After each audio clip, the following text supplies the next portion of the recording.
Hello and welcome to this edition of News Today. Without delay, let's have a look at the headlines first. Heavy pre-monsoon showers and associated flooding in Bengaluru raises concerns of urban flooding. Algeria becomes the 9th member of New Development Bank. Supreme Court declares Zudpi jungles as forest land, exempts pre-1996 structures. 6 new sites join FAO's globally important agricultural heritage systems. National Center of Polar and Ocean Research celebrates 25 years. In a development that has reignited worries across urban India, heavy pre-monsoon showers and associated flooding in Bengaluru have raised alarm over the increasing threat of urban flooding. The rising trend of such floods in Indian cities has resulted in substantial loss of local infrastructure, disruptions to businesses, and even human lives, thereby impacting local, subnational, and even national economies. But what are the reasons for rising instances of urban flooding? To begin with, the regional topography of cities like Bengaluru contributes significantly to this issue. Situated at an elevation of about 900 meters and lacking a major river to channel excess water, the city becomes vulnerable during intense rains. Moreover, the rapid pace of urbanization has led to widespread encroachment and concretization. Bengaluru's historic lake ecosystems, once critical to water management, have largely been filled up or curtailed. Adding to the challenge is a fractured governance system. For instance, in Bengaluru, water-related matters fall under the Bangalore Water Supply and Sewage Board, while urban planning responsibilities lie primarily with the Bangalore Development Authority. The lack of coordination between these bodies only compounds the issue. Meanwhile, existing infrastructure has proven inadequate.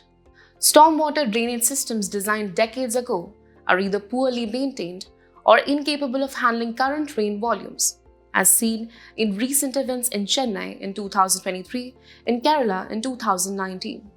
Furthermore, the role of climate change cannot be ignored. Rising temperatures have contributed to increased intensity and frequency of precipitation, further aggravating the urban flooding scenario. In response to these challenges, several key measures have been recommended. The National Disaster Management Authority, or NDMA, has issued guidelines on the management of urban flooding, emphasizing the interconnectedness of the environment, economy, and development. Additionally, a revamped governance mechanism has been proposed, involving a multi-stakeholder and interdepartmental disaster management authority led by a qualified professional. At the city level, planning initiatives such as flood mitigation plans and cities' climate action plans are being encouraged. Drawing from international best practices, examples like Hong Kong's Tai Hang stormwater storage tank, a massive underground storage system with a capacity of 100,000 cubic meters, offer valuable lessons in managing excess stormwater effectively.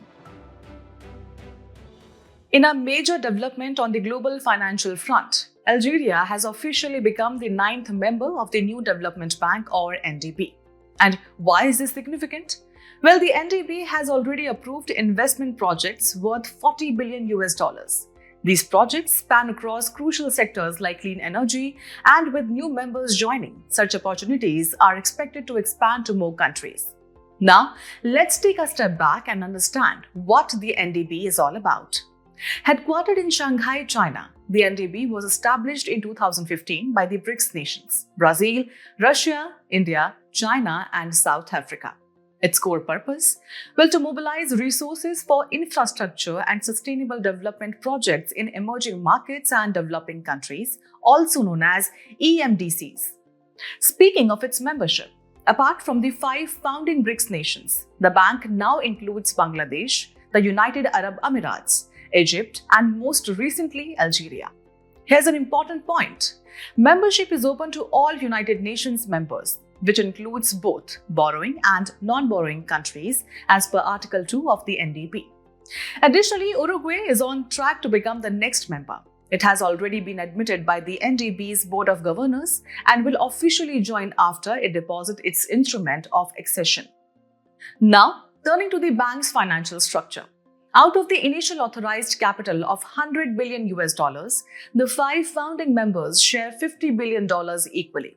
As for voting power, the combined strength of the founding members must always remain at least 55%. Let's now connect this to the broader regional financial landscape. The NDP is among several key regional financial institutions. Others include the Asian Development Bank, founded in 1966 and headquartered in Manila, Philippines. With 69 members, 50 from Asia Pacific and 19 from outside the region. Its focus lies in social and economic development and regional integration. Then we have the Asian Infrastructure Investment Bank, established in 2016 and based in Beijing, China. It finances sustainable infrastructure and development projects, mainly in Asia, but with a global scope. It currently has 110 approved members, 100 full and 10 prospective, with India as a full member.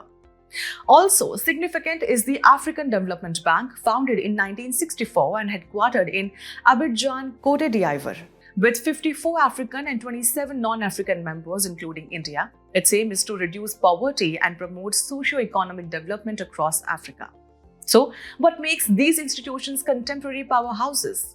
First, sustainable and inclusive development. For example, as of 2024, India has around 20 ongoing projects supported by the NDP, worth a total of 4.87 billion US dollars. These cover key sectors like transportation and water conservation. Second, bridging infrastructure and investment gaps. These banks mobilize long-term financing, encourage private investment, and help close funding gaps in crucial areas. And finally, promoting regional integration and stability. They facilitate cross-border cooperation. A case in point, India, as a founding member of both the NDB and the AIIB, has further strengthened South-South cooperation. In a significant ruling aimed at striking a balance between environmental protection and livelihood rights, the Supreme Court has declared Zudpi jungles as forest land, while also granting exemptions for certain pre-1996 structures. Here's a detailed report on the key highlights of the Supreme Court judgment. Zudpi jungle lands shall now be treated as forest lands, aligning with the Supreme Court's landmark 1996 ruling in the T.N. Godavarman Tirumalpad versus Union of India case. This judgment had expanded the definition of forest under the Forest Conservation Act 1980, clarifying that the Act must apply to all forests, regardless of ownership or classification. However, in a move to accommodate public interest, the court has provided a one-time exemption for pre-1996 allotments. This includes government buildings, homes, and schools located on these lands. Despite this exemption, the court has mandated that the state must still seek approval under the Forest Conservation Act from the centre. It also emphasized that land use cannot change, and any land transfers must occur only through inheritance. When it comes to post-1996 allotments, the judgment holds the state government accountable. It must explain the reasons for such allotments and name the responsible officers. The union government will only process proposals for these lands after the state has taken action against the officers under the Forest Act. Furthermore, the court has ordered that unallotted or all fragmented land parcels, specifically those that are less than 3 hectares in area and not adjacent to any forest area, be declared as protected forests. Any non-forest use will require FC approval, and land cannot be diverted to any non-governmental entity. Now, let's turn to Zudpi jungles. Zudpi jungles derive from the word Zudpi, meaning bushes or shrubs, refer to inferior unoccupied lands with bushy growth. These lands feature low Murmadi soil, an arid terrain consisting of gravel and soft stones, where tree growth was not possible, and hence, these were dominated by shrubs and other dry vegetation.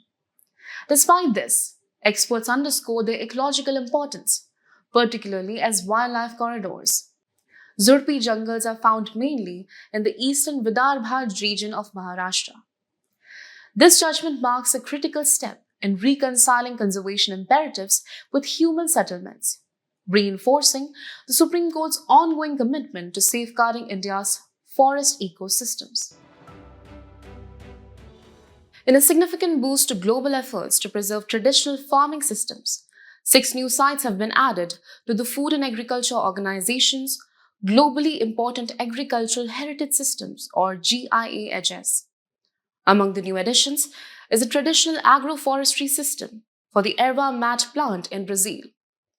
Also included are specialized farming systems in China dedicated to pearl mussels, a mollusk, white tea, and pears. Meanwhile, Mexico sees recognition for an ancestral system that preserves vital food crops and biodiversity. And Spain joins the list with a distinctive farming system located in the volcanic landscape of Lanzarote Island. But what is this program? Launched at the World Summit for Sustainable Development in 2002, the GIAHS program was developed in response to growing threats facing family farmers and traditional agricultural systems. These threats include climate change, displacement of rural communities, and biodiversity loss. Using a multi-stakeholder approach, the program provides technical assistance to farming communities, promotes traditional agricultural knowledge, and stimulates market opportunities through farm product branding, agrotourism, and other market opportunities. Currently, there are 95 GAIHS designated sites spread across 28 countries. Notably, India is represented by the Saffron Heritage of Kashmir, the Koraput Traditional Agricultural System in Odisha, and the Kuttanad Below Sea Level Farming System in Kerala. The globally important agricultural heritage systems are unique agro-ecosystems, inhabited by communities that maintain a deeply interconnected relationship with their environment. These systems are not static. Rather, they evolve over time, showcasing remarkable resilience and sustainability. They are distinguished by several key characteristics. First, GIAHS sites exhibit remarkable agrobiodiversity, where diverse crops, livestock, and natural ecosystems function in harmony. Alongside this biological richness, traditional knowledge plays a pivotal role, with practices that have been honed and passed down through generations. Another defining element is the presence of invaluable cultures, where rich cultural heritage and long-standing community traditions are intrinsically tied to the land. Additionally, GIAHS are known for their beautiful landscapes, agricultural terrains shaped over time by the intricate interaction between humans and nature. These heritage systems are sustainably managed by a range of stakeholders, including farmers, herders, fisherfolk, and forest-dwelling communities. Their stewardship ensures that the agro-ecosystems continue to thrive while contributing significantly to two critical global goals: enhancing livelihoods and ensuring food security. The rationale behind protecting family farming and traditional agriculture is rooted in multiple benefits. For one, these systems contribute significantly to food security by producing diverse and nutritious food while conserving crop varieties and using resources sustainably. They also provide income security for the 2.5 billion people globally whose livelihoods depend on agriculture, including many indigenous communities. Beyond economics, these systems are key to safeguarding the enormous diversity in global communities, cultures, histories, and traditions, while offering alternatives to modern agriculture. They serve as a foundation for innovation by providing the foundation for contemporary and future agricultural innovations and technologies. However, the preservation of these systems faces mounting challenges. With younger generations increasingly migrating to urban areas, the sustainability of traditional farming is under threat. Recognizing the urgent need for action, the United Nations has declared 2019 to 2028 as the UN Decade of Family Farming, underscoring the global commitment to protecting these essential agricultural legacies. Moving on, a significant milestone has been marked in India's scientific journey. The National Centre for Polar and Ocean Research, or NCPOR, is celebrating 25 years of dedicated service to the nation. Headquartered in Goa, NCPOR was established in 1998 as an autonomous institution under the Ministry of Earth Sciences. Its governance is overseen by a 13-member body representing various sectors of leadership in polar and ocean sciences, with the Secretary of the Ministry of Earth Sciences serving as the ex officio chairman. Now, let's look at the vital roles NCPOR plays.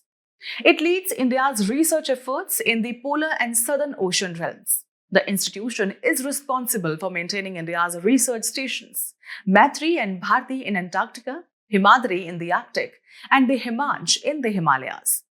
In addition, it spearheads the Deep Ocean Mission, a flagship initiative that focuses on exploring deep sea minerals, resources, and hydrothermal systems in the Indian Ocean.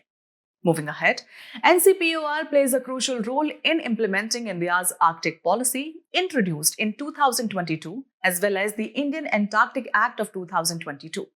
To elaborate, the Indian Antarctic Act provides a legal framework for India's activities in Antarctica and includes the establishment of the Committee on Antarctic Governance and Environmental Protection, or CAGEP, which ensures compliance with international laws. The Arctic policy, on the other hand, is built upon 6 pillars: science and research, climate and environmental protection, economic and human development, transportation and connectivity, governance and international cooperation, and national capacity building. In terms of infrastructure, NCPOR recently inaugurated 2 first-of-its-kind facilities. First is Polar Bhavan, home to state-of-the-art laboratories for polar and ocean research, and also housing India's first polar and ocean museum. Second is Sagar Bhavan, which features 2 specialized -30 degrees Celsius ice core laboratories and +4 degrees Celsius storage units dedicated to the archiving of sediment and biological samples. Now let's understand why NCPOR is important. And it begins with the role of monitoring polar ice. Polar ice holds about 70% of the world's fresh water, and if it melts, it could severely impact low-lying coastal regions across the globe. Next is ocean geopolitics. NCPOR aids India's scientific and strategic engagement with other countries, strengthening its role in global maritime diplomacy. And finally, it acts as a facilitator, supporting future missions into challenging territories such as the Canadian Arctic, Greenland, and the Central Arctic Ocean across seasons. With 25 years of contribution behind it and world-class infrastructure ahead, NCPOR continues to be a vital pillar in India's scientific and environmental research landscape. As we conclude today's main news, let's have a look at some quick updates. The United Kingdom, UK, has handed over the sovereignty of the Chagos Archipelago to Mauritius. The Chagos Archipelago, also known as the British Indian Ocean Territory, is located in the central Indian Ocean, approximately 1,600 kilometers south of the southern tip of the Indian subcontinent. NATO Parliamentary Assembly arrived in Dayton, Ohio, USA, where the Dayton Peace Agreement was initially reached. The Dayton Peace Agreement, or DPA, was signed in 1995 in Paris. However, the peace agreement was earlier negotiated at the Wright-Patterson Air Force Base near Dayton. Net FDI into India dropped by over 96% in 2024-25 compared to the previous year. The fall was due to more money being taken out by foreign companies and additionally increased overseas investments by the Indian firms. The Ministry of Environment, Forest and Climate Change has granted in-principle forest clearance for an iron ore beneficiation plant in Maharashtra's Gadchiroli district. Notably, India has Asia's largest iron ore reserves. The Supreme Court has directed the Centre to constitute the National Road Safety Board within 6 months. This directive comes under the legal framework of Section 215B of the Motor Vehicles Act 1988, which provides for the establishment of the board. Scientists have studied the structure of liquid carbon for the first time using in situ X-ray diffraction. Until now, only very little was known about carbon in its liquid form, because in this state, it was practically impossible to study in the lab. President conferred Kirti Chakras and Shaurya Chakras to the personnel of the Armed Forces, Central Armed Police Forces, and State or Union Territory Police. Gallantry awards in India are classified into wartime and peacetime categories. Mallakhambh is being showcased as a demonstration, non-medal sport at the first ever Khelo India Beach Games in Diu. The term Mallakhambh is derived from two words. Malla means wrestler and khambh means pole. Thus, Mallakhambh means wrestling on a pole. Recently, the Prime Minister inaugurated 103 redeveloped railway stations under the Amrit Bharat Station Scheme. The Amrit Bharat Station Scheme can be traced back to 2021 when Gandhinagar became the first railway station to undergo modernization.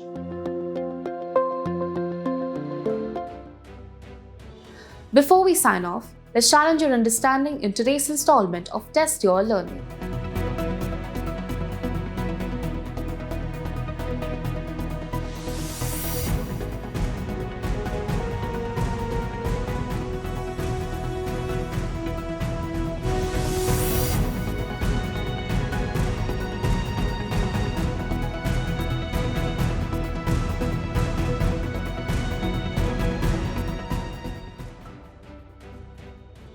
Thank you for joining us. We hope you found this episode of News Today engaging. For the solutions to the quiz and to access the PDF version of News Today, remember to visit the provided links in the description.